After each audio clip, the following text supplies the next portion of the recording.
Welcome to Creative Minds Smart Money, the podcast where creativity and business smarts collide. I'm your host, Samantha Eck, bookkeeper, business coach, and your go-to guide for building the creative business of your dreams. Whether it's mastering your money, streamlining your systems, or growing your business, I'm here to share insights that empower you to thrive. Plus, I'll be bringing in industry experts to dive into all aspects of entrepreneurship, so you can turn your passion into profit without losing your creative spark. Let's get started. You're listening to the Creative Minds Smart Money podcast, and today's episode is going into a little bit of a gray area, but we all know that sometimes these things happen. So it's talking about how to recession-proof your business. Now, they say that tough times don't last, but tough businesses do. So we always want to make sure that your creative business not only survives during an economic downturn, but is able to thrive during this point in time so that you can come out stronger on the other side. So let's dive into the ultimate playbook for recession proofing your creative business. Obviously, slower periods and recessions can really feel like a creativity killer, but they really don't have to be. If you've ever worried about how like an economic downturn might impact your income, this episode is for you. We want to turn that confidence into a really smart strategy so that you're ready for anything that comes your way. When I first started my business, I was in a state of sink or swim. And I like to mention this a lot because I think it's a very good personal story about weathering a challenge and making sure that I'm staying really tight to my budget and everything like that. When I first started my business, my husband was working a job and I had no job. I quit my job because I was like, I can't build a business without being fully involved in it.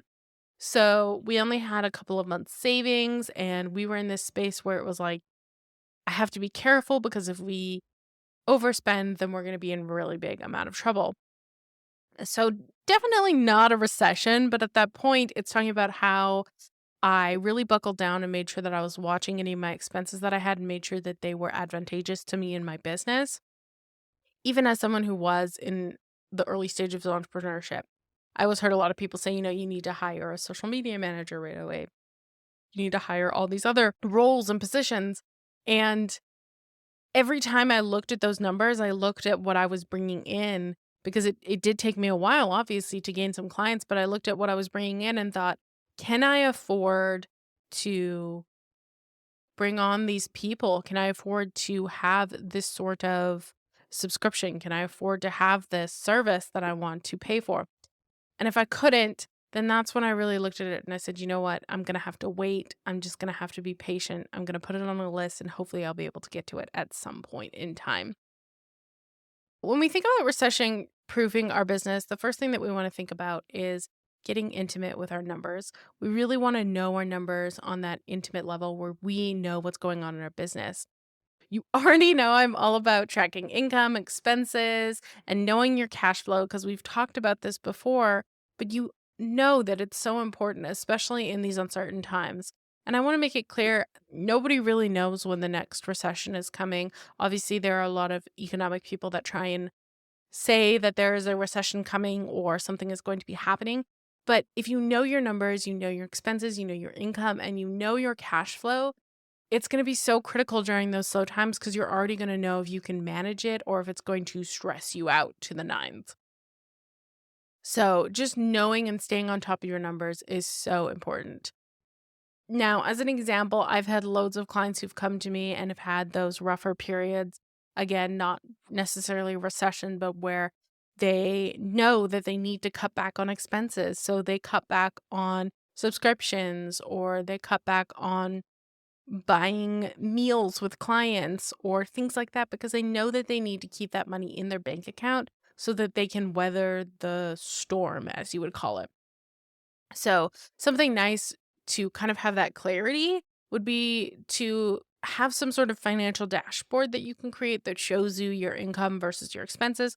And obviously, QuickBooks does this, but there's tons of other programs out there that do this as well, where you can create a financial dashboard and see what your cash flow is, what your income and your expenses are. So you can feel kind of some sort of piece that you can look at it really quickly and gain at least a little bit of clarity. The next thing we want to think about is diversifying our income streams. Now, I've mentioned this before in the episode where I talked about what to do during slow periods. Now, this is not something you have to do. A lot of people don't want to diversify their income streams. They're like, this is what I'm good at. This is what I want to do. And as an example for myself, I don't really want to create digital products. I have created some digital products, but that's not something that I'm good at. I'm good at the bookkeeping part. I'm not good at the digital products part.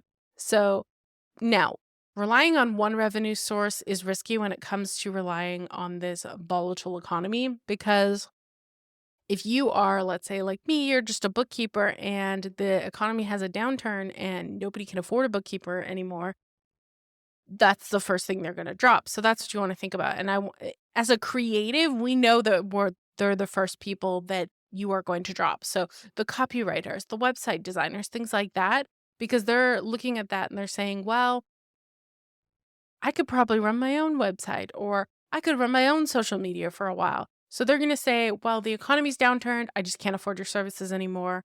We're going to have to cut ties. So if you had a different revenue source, that can kind of keep you afloat during these more difficult times. Now, obviously, there are many different income sources, like I mentioned, digital products, but there are also other things you could do, like teaching workshops or offering a retainer based service. So if you are a web designer, instead of just offering one off web design websites, you could offer a sort of like a package or something like that where you are available at their beck and call if they have any website issues, or you check their website on a monthly basis to make sure that everything looks good, something like that. When you have all of these service offerings, it really does just cause you to have different avenues so that even if it's slow, you have some form of revenue coming in, especially if you are adamant about keeping your business alive, especially in this world where so many businesses close every single day. After we've kind of thought about getting intimate with our numbers and diversifying our income streams, we want to think about doing an audit and trimming any sort of fat. So you guys have heard me talk about this again so many different times, but especially when we have this sort of recession, we want to do like a business health checkup.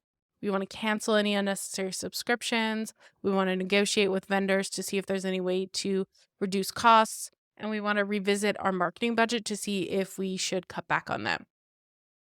Just doing that will obviously help you to retain some more money in your business and help you to stay afloat during a recession period. During a recession, a lot of people are very cautious to buy. Like a lot of people aren't going out and just saying, oh, I'm just going to buy it right away.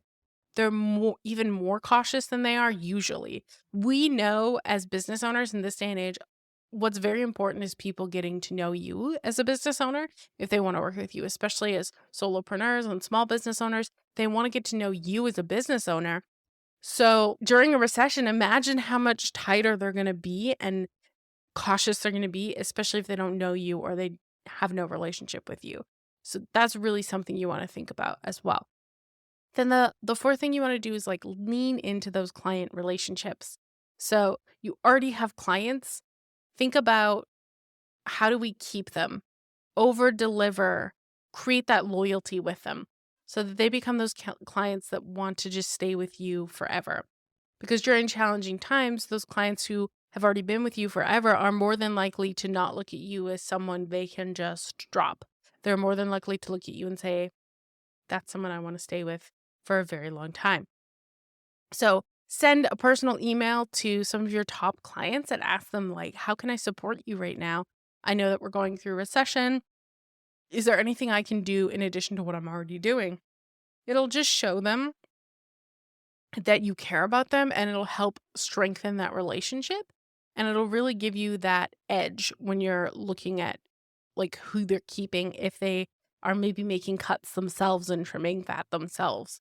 Then the final thing you want to do is just upscale and learn new skills. So during a recession, it's obviously a new time during these slow periods to refine either what you're currently doing and add things to it or learn something new. So do like free webinars, there's YouTube tutorials, or you can barter systems with fellow creatives. Again, that's an episode I'm going to circle back around in. I know I mentioned that in March, I'm going to talk about bartering and how that kind of goes down. I'm not 100% sure on the tax implications of it, but I know how you should record it. So I want to make sure that that's something that we talk about. So What you need to do today is create a 3-month financial safety plan that includes saving goals and necessary expense cuts in the event there was a recession. This is just going to be so helpful to you to know exactly what you need to do to take the steps to protect you and your business. If it's important to you to make sure that you do stay afloat, brainstorm a way to bring in a new income stream. Think about how you can diversify your income so that you don't have to rely on just one source.